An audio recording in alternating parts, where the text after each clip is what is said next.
I can't believe you made me play Orcs Must Die. Dude, why? It's a fun game. Do you have any idea how insensitive that is? I knew some of those orcs. You're kidding. I had to kill Globnak. I taught him how to read. Smorge, I've seen you try to read. You just kind of stare at the book and then light it on fire. It was mocking me. The Dark Lord smiles upon me today. We got some new Shadow of War info via IGN. This one was talking about the Predator skill tree available in the game.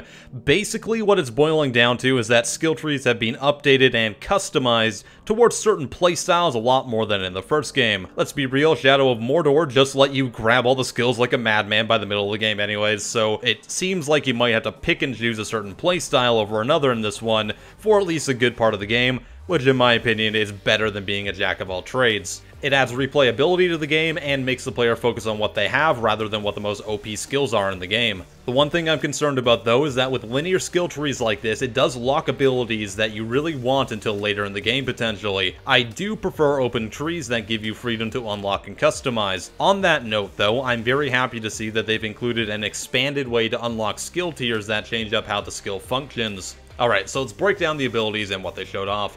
The first ability is Elven Agility, something that we've seen in gameplay already. It's more or less a movement enhancer that lets Talion traverse the map really quickly. It's a tweaked version of the movement enhancer in Shadow of Mordor, which gave you a speed boost when moving over obstacles or jumping off smaller ledges. When upgraded, one of the options is a dash that lets you close the gap really quickly to either stay in stealth mode or take out a target.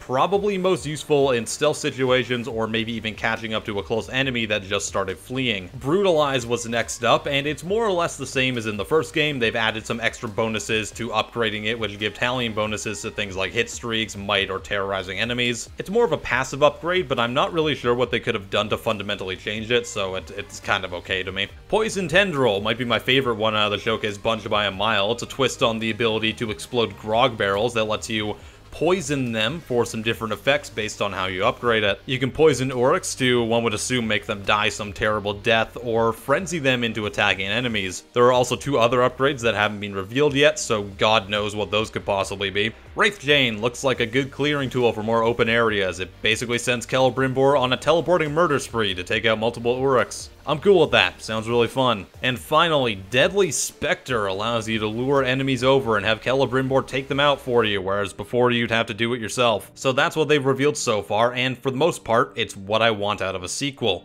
Expanding on things that worked well in the first game, and giving you more options in how you approach encounters. Everything does suitably feel like it's on a grander scale, which is in line with how the world has progressed.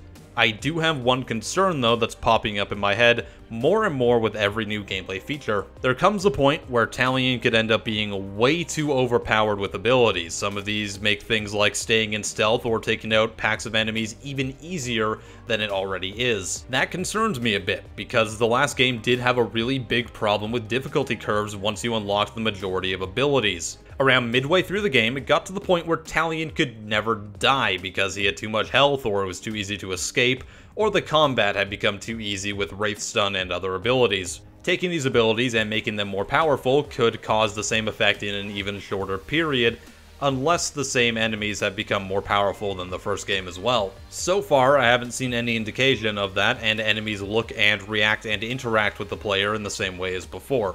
So we'll see what happens to that, but until I see something really crazy, it's still going to be in the back of my mind. Anyways though, that's my big nitpick. Overall though, my impressions are that these new abilities and the upgraded versions of them look really fun to play around with. What are your thoughts on these new abilities? Is there anything that I missed? Let me know in the comments below. If you enjoyed this video, feel free to subscribe. I'd love you forever. If you want to support me, two different ways you can do that. Throw a tip if you're watching on VidMe, or you can support my Patreon. Link to that in the description. I am PattyJack, and I'll see you next time. Have a wonderful day.